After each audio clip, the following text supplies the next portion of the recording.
Welcome to Mediumship Sparks, where we connect more deeply with spirit and source and follow the sparks of insight and inspiration that bring us greater awareness, healing, and just more flow into our lives.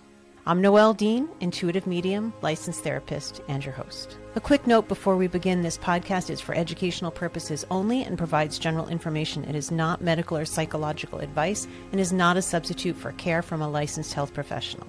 I'm so grateful we get to step into this. This is part 2 of a 3-part series exploring what it means when a wound remains present after someone has crossed over, and what that reveals about healing, responsibility, and the role of the soul.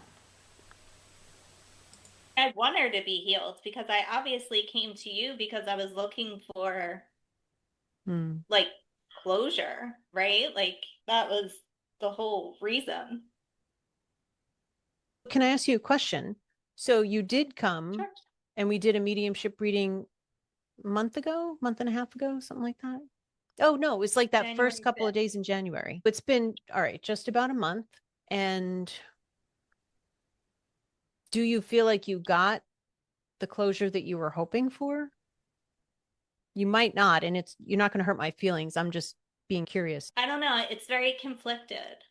I left with, we have an idea of what we think the afterlife is. So I really felt like Catholic religion would say she should be in purgatory. She should be repenting for whatever wrong she did. So then I said in my head, because I don't think she should be allowed to be scot-free and running around enjoying her Corvette she made reference to. She should be getting the hell healed if that's an option. So then I thought maybe they let her out of purgatory to come talk to us, and then maybe she had to go back. I don't know. I guess it left me like not ever wanting to try to connect with her again because of what happened. And then, but still that I think because she's your mother, like you still want that connection, if that makes sense. It's hard to say because it's like everything she said up until she said F you Noelle, was that bullshit? Did she really mean it? Because she did some shitty things on her way out, all kinds of like petty bullshit that like I can't even imagine doing. So I guess I wouldn't really want to connect with her as she was, right? There's a difference between somebody who is healed and somebody who is like paying their penance kind of thing, just based on what you were just sharing about. And look, I'm with you on, I have no designs on pretending that I understand the afterlife and all that is included in that at all by any stretch. Sometimes I've listened to other mediums and they'll be like, I got your father here and he's driving around in his Corvette and he's going fishing and like all the things that he would have ideally wanted to do when he was alive. And I'm like scratching my head about that because that's not my experience in talking to people who are no longer in a body like at all. But what do I know? Maybe they were religious and that was their construct for the afterlife and their soul is living that way, or they're just sharing that because that's their way of communicating to their loved one, hey, I'm doing great. If who I was back then is still who I am now, I'd be fishing, I'd be driving in my Corvette. I really don't know. I don't have the belief of hell. I think the penance is having to come to grips with who you were, having to really own that. The life review that many people have spoken about when you pass and you have to face all the impacts of how you affected other people. And you could look at that like a penance because you have to face who you've been. And that, to some people, that would feel like hell, I'm sure. So I don't know that she's driving around in some Corvette scot-free. That sounds to me more like the image that she was trying to portray when we were talking to her. And also, just to catch up anybody's listening to this, when the first probably 20 minutes of our mediumship reading, she was saying all kinds of positive things. I think she might have even been apologizing. You never gave me a heads up about how she was when she was here. It seemed pretty convincing that she was, I wouldn't say a doting mother, but that she loved you and she would say positive things. And then it just started to shift and go in a very different direction. I don't even remember what happened. I started to ask her about her estate and her will. And those are things that I think I have different kind of ideas, but it was like she couldn't then deny to you who she was in her actions of what she's done. So I felt like that was a part where I just got the chills again, that she was like maybe embarrassed or ashamed, possibly. And then instead of being able to deal with that, she puts it on the other person. So when I was Yeah. asking, like, were you happy with the way you left things, is when I felt like it totally took that turn. Mm. Thank you. And just as you started saying that, I just felt very aware of the energy of narcissism. There's this image that's created, and you poked a hole in that image to me in that moment right in front of her. Even though I didn't tell you Shifted. what she did, I No, didn't you say didn't. anything. You didn't. Yeah. But she said something really that sounded nice. And I remember just whatever it was, there was a look on your face of no, like the jig was up. It was weird. And again, I wasn't trying to make it about me, but I was like, man, if this was the only reading I've ever had, I don't know that I would go back, not Of because course of not. you, but Yeah. because of her. And Yeah. that brought me more concern with what if you weren't as experienced as you were. Again, Mm, I know you have memory issues, but you were talking to us about the person who had the schizophrenia and how you were mhm. connecting with the entity and maybe you shouldn't have. Had you not told me that, I probably would have really felt weird leaving you Um, alone, just meaning that nobody else was there. I felt weird leaving in a car and I had mm. someone to leave with. I don't know. I I just hear you. Yeah. it was very hard to explain. I feel like I'm crazy when I try to explain it to someone.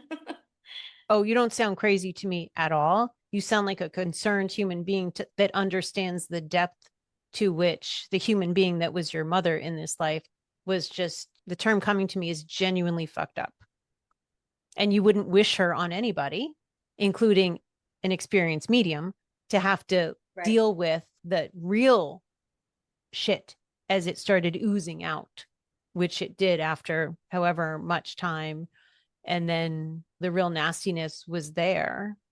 And we did it in person. Most of my readings are over Zoom. So there's that natural barrier. So I appreciate the thoughtfulness of what you're saying and that you didn't want to do that to another human being. But she didn't hang around, just so you know.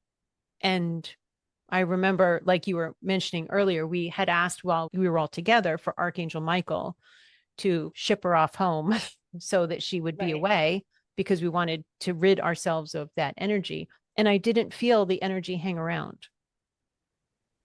Yeah, I think you said that at some point that her energy had left, which Yeah. again, I think it was just me probably us not communicating the fact that she said F you when I was there because you were trying Yeah. to spare me of that.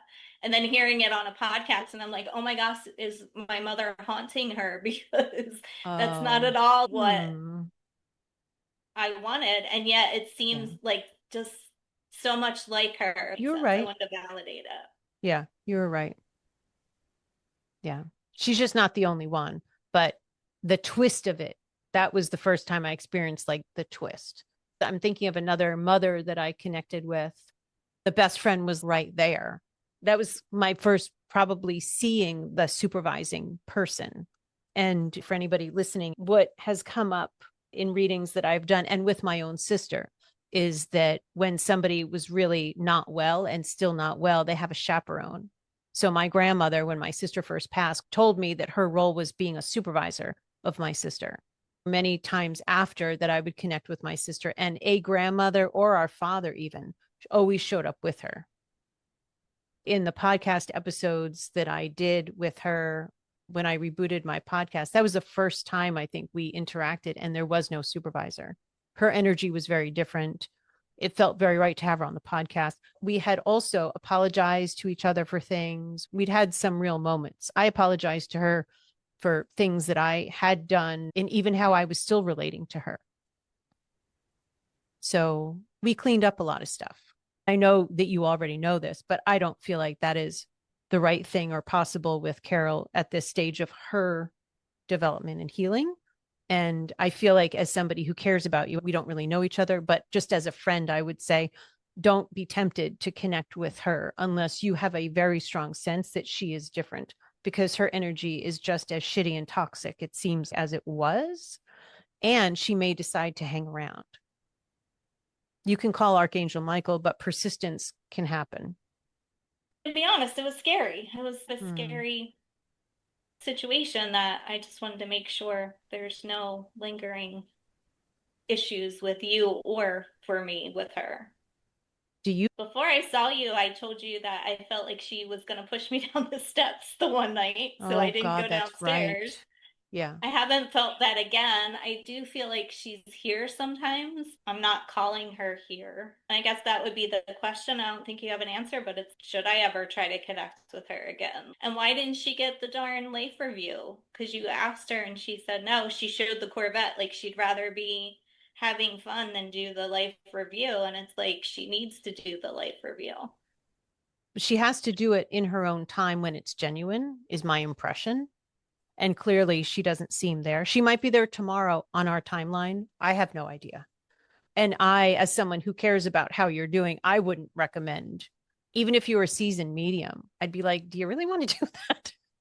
Do it in a Well, group of that's it. people so everybody can rid her energy from you if that's the case. I wouldn't. If she was my family member, no effing way would I be like, hey, let's see how she's doing. Just like I don't connect with that entity. I don't talk about them other than to just say it's an entity. I don't use the name. I'm not interested. I have no desire to connect. And I have to be super clear in the marrow of my bones to not do that, to not want that. When I first realized it was almost like an infection, I would be like, but he's funny. But I had to be like, stop. What the fuck am I doing? That's like making friends with the mental health disorder itself. You can see how toxic it is, but until you're super clear, I don't need that. I don't want that. Maybe it's like a bad boyfriend. You're like, the sex was good. You're like, yeah, but look at the whole package. Look at the whole package. Not worth it. So, what would make someone an entity versus Carol?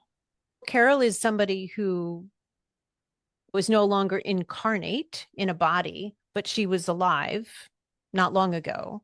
The entity is an energy. I don't know if that, just focusing on that entity, I don't know that was somebody who had a life in a previous point in time. I felt like maybe they did. I might have even asked them that. I don't remember, but that's how I look at it. And I was just talking to somebody and they were using those words a little bit interchangeably. And I was like, I'm making up in my head what I think it means. I don't know how other people would define it. I would say like in an energy attachment that may not be like a developed soul kind of thing. That's how I look at it, but I haven't researched it to see what somebody else might actually define it as who has more experience with it than I do. Podcast you just recently had with another medium who said there's different levels, and I Mm-hmm. really appreciated that it would come to you the way that you would understand it. So how it would come to you would be different than someone else, and Yeah, perhaps even me. It would just be different ways that we would get the information, how we could understand it and process it. That made total absolutely. sense to me. She inspired me. I think this was Melody, and she inspired me to want to talk to more mediums about how they receive and perceive stuff because it is going to be a little bit different for everybody. And I love that because maybe she's more advanced in that kind of way than I am, that she sees it that way.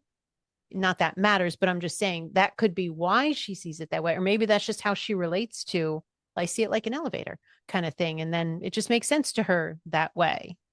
But yeah, it is really interesting to hear the different ways. And then there's what feels right to you. That's the thing about spirituality, is it's nothing about it really is one size fits all. And that's what I kind of love and also argue with in my head at times, because some people believe in things that the rest of us might be like, what the? There's no way that it just sounds so out there. And then sometimes I'm saying stuff where I'm like, oh crap, I'm that person now, where I'm saying things that just sound so out there. It's very like individual specific, which is cool. And I feel like my sister is wanting to communicate something to you. And it feels very heartfelt that she's encouraging you. You might try not being afraid of the spiritual world because you have certain boundaries for Carol that you may not need to have, or you may not feel like you need to have with any other human beings who've left the earth that you knew. and that there's so much love that surrounds you. She's just encouraging you. She's showing you curling yourself up in a ball, like the idea of trying to be self-protective by being small and like unnoticed and unseen. But she's just letting you know, like, Carol is Carol. And she's saying the rest of us are healed or are healing. And there's a lot of support, unconditional love and support for you from the spiritual world that you don't really need to close yourself off from, but you have to feel you're safe. And you trusting your discernment is the whole key. And I have found myself saying that to you when you were here and even now today about trust your intuition, because I'm super clear from what I'm feeling about you from the spiritual world that you really do have good discernment. And even though she's your mom, and I'm sure there's a part of you that's always a little bit hopeful, because those of us that have moms that were difficult, it's hard not to have some hope that someday, somehow, things will be better and you'll actually have the experience of a quote mom that you both maybe have always wanted. But she's just letting you know there's certainly much love around you, and you don't need to be afraid of that part. But you have to keep the gates closed on what feels iffy or related to your mom, like evilish.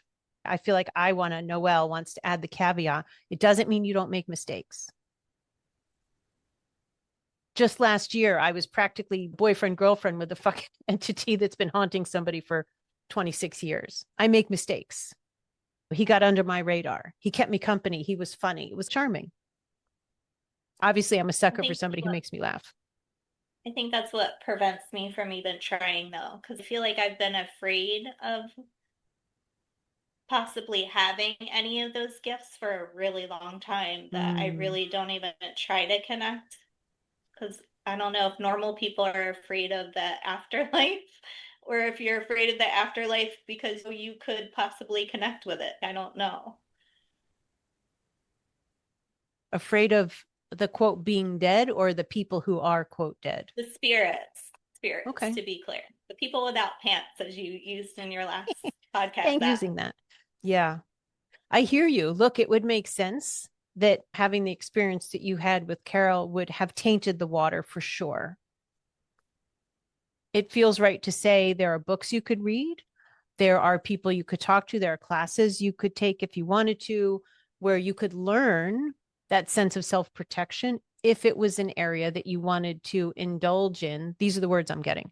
Because from an objective perspective, if you have a strange, weird, unhealthy, unfulfilled mother space, I hope that makes sense, that interesting, that you might also want to go around filling it by live people who may also be nasty sometimes. This is a weird perspective. Okay. Am I getting this right? Don't ask me how she was saying it. I was just trying to be in the flow of it. Basically, what it feels like she's saying, and she'll correct me if I'm wrong, is that if you have this void or gap, like a mother hole, let's say, or a mother wound, you might be like, who else can I see that might at least have a little piece of love like that for me? And you could look for that in the spiritual world. You could look for that in the 3D world here. She's saying you have to use your discernment either way. And you have to pay attention to how it feels like in your intuition either way. And there's no guarantee necessarily either way, because people can hide who they were. And that's what I really saw with Carol, is that she was able to cloak the shittiness that she exudes for a little while, and then it came out. The therapist in me wants to also add that because you had that experience with her, I can see how you would feel like in some ways your radar might be off, because you might be more likely to attract somebody with that kind of energy, because in some ways it feels familiar, or you'll be repelled by it. Either way, you're going to have to use your discernment. My sister's even saying, and I'm with her on this, what a pity for you to not feel more comfortable with the spiritual existences around you, but completely understandable why you would feel that way. And maybe it's just not the time for you to do that. But Noelle, feel sad about that for you, because I feel like my life is so much richer because of my spiritual connections. But I too had reasons to not trust it for a long time, or trust myself is really the big thing. And I see in you that you do have a level of self-trust, which is something to treasure, that you've had to develop that. But you have to feel safe and discern what feels right to you. It just from a place of being fearful versus, I just don't think I want to engage in that, is really different. I did try to get like a spiritual download, which we had talked about Hmm. during reading too, but I haven't spent as much time trying to get it as much. I want to get it in my sleep. I do feel like a lot of things come to me when I wake up first thing in the morning that I have more clarity than I do before I Mm. go to bed. It sounds like that's what they're doing. I get stuff as I'm falling asleep, which I'm not loving because then I have to send myself a little email Oh, or I put it in the notes app or something. So the next I day I'm do like, both oh, of them. right. But yeah.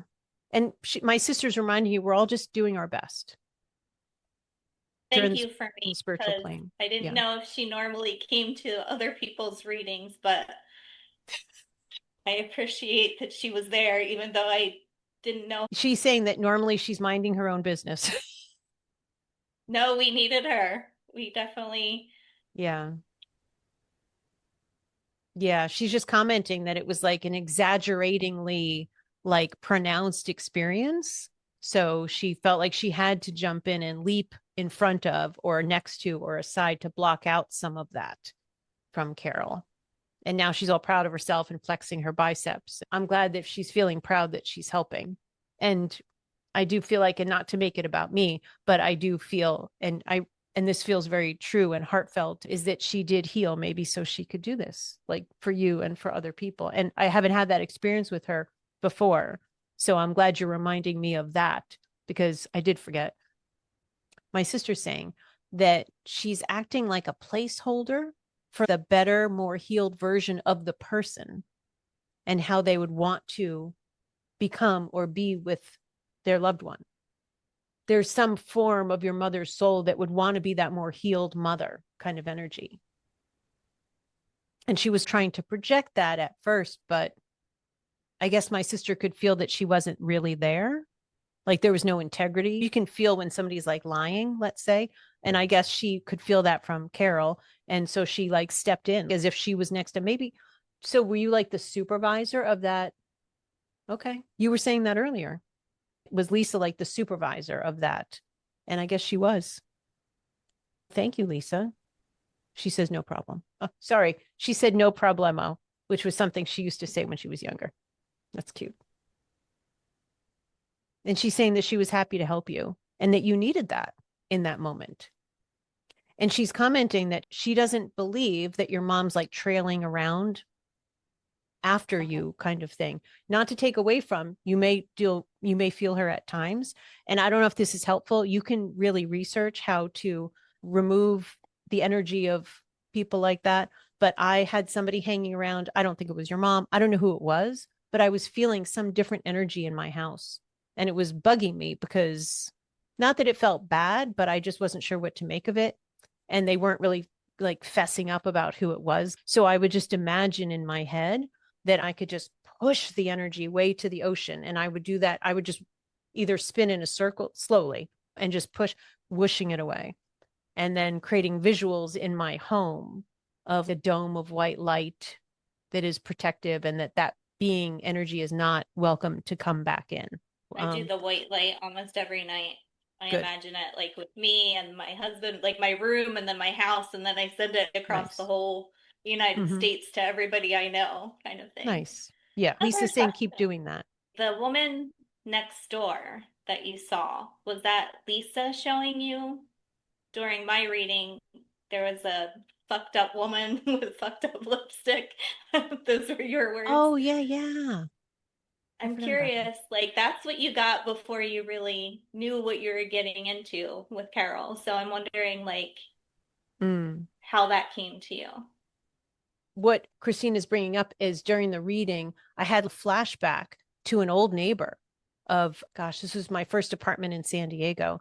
And it was a woman who lived next door with her husband. He was some kind of security guard. They were probably in their late 50s.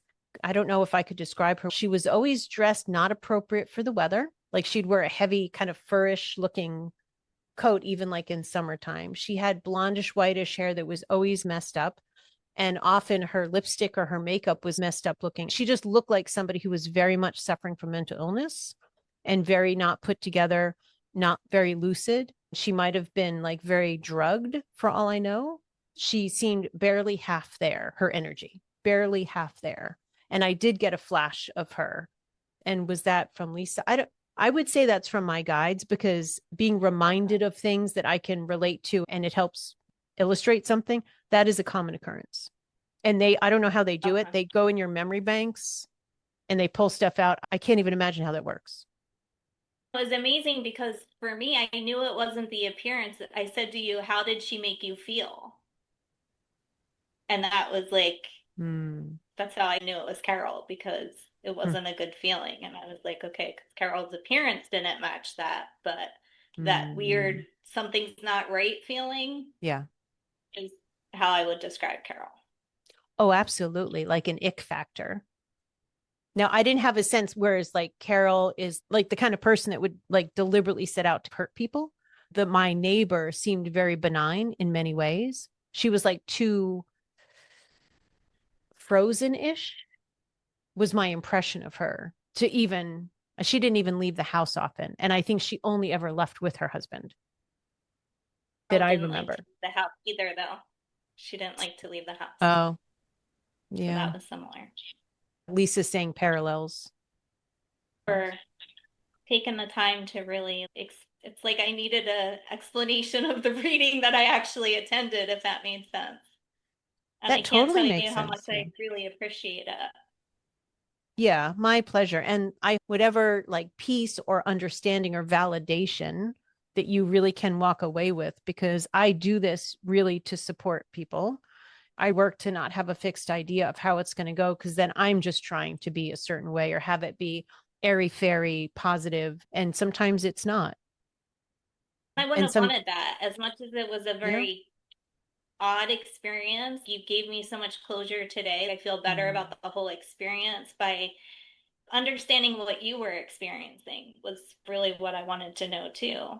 I wouldn't have wanted it filtered, because then it was more real because of the way it happened, if that makes sense. I'm going to try to remember that, because like I think the protective empath in me wants to have it be a nice experience. And you're right, not saying even something that seemed super fucked up and was directed at me. You're right, that would have been a total validation that it was her and the true colors coming out kind of thing. And I was feeling like I'm protecting you, but I could see how that would have just been like, oh, there she is. Thank you. Because that's exactly how she was. And I hear you. Protecting people from the truth is something I still have to let go of. I mean, I think it really, as a therapist, right, it depends on the person. Like, I would have been fine, but maybe someone else wouldn't have. So, Good I mean, point. I don't know. Yeah. Trust your own judgment. I came seeking more information from you after I saw the podcast, listened to it, said that sounds like Carol, debated a while, thought I really need to email you and see, because it just wouldn't leave me alone. It just kept nagging at me. And I'm like, let me just ask her. Oh, I'm really glad you did. So thank you for being willing to reach out and be like, I'm still scratching my head over this kind of thing. I would hope anybody who gets a reading, if they're really left in that puzzled place, that they do reach out to whoever gave the reading, because if we're coming from the right intention, we want that. I wanted you to feel healed or at peace afterwards, and that you weren't. It's good that you reached out. This is real shit. I saw a therapist the same week I saw you. So I saw you on a Monday and I went to therapy on a Friday. And I told the therapist I saw you, not specifically you, but I thought she's really gonna wonder about me. But I'm like, that, like, she even showed up her personality with the medium the way she was in life. Like, just more validation of just this is who she was and this is who she is. And I didn't come to you with an agenda. It was just hoping that she would be a different person in the afterlife than she was during this life, and trying to get some answers of why she was the person she was in real life. But I think sometimes the answer is there isn't an answer. My sister's saying no answers yet. And I want to hold on to hope that at some point, maybe 10, 30 years from now, maybe next month, she will actually, the phrase I'm getting is being imbued with healing and be better. But you'd have to be really convinced, I think, for you to even let the wall down a little bit. Anybody, mother, brother, sister, if my sister hadn't healed from how she was, I wouldn't be connecting with her, even though I can, but I wouldn't want to. I'm not dealing with that shit. The last question, not that I'm wanting to connect with It's okay. Carol It's okay. at the moment, Yeah. but would you We're not then open be to Carol willing joining do us that at all. again? Yeah. But would you be willing to do that in the future? And if not, that's okay too. I'm just curious. I would ask my team. I'm assuming that your team and my spirit team knew that you needed the experience that you had to validate and help you heal and close the circle on that. So if at some point you actually wanted to connect with her again, then I would be asking again if that's right. And not that I would be unwilling. She can cuss me out if she wants to. I would have to know it's the right thing for everybody, kind of thing. So if you really wanted to do another, I'm not saying I would definitely do it. I would have to ask, because I ask about all readings, if it's for the highest good to do that. But if it was for your highest good, even if you wanted to do one today, and I got yes, I would do it because I trust in my team. There's a bigger purpose for that kind of thing. But I'm also just reminded of all the other beings in the universe that have love and can give it freely for us to maybe that's part of our life lessons in this life, is to not focus on and hang on to the one person who was more evil than good to us 100%. in life, and to move the fuck on and away from that, because that isn't what you need or what you need to learn from anymore. It's just hard when it's your mother. Thanks for spending this time with me on Mediumship Sparks. If this episode resonated with you, please like it, subscribe, rate, and certainly share it with somebody else who could benefit. If you're interested in any support I might be able to provide as you navigate your spiritual path, please feel free to check out my offerings at connectingwithnoelle.com and reach out at mediumshipsparkspodcast@gmail.com. Take good care of yourself, and I'll look forward to being with you again soon.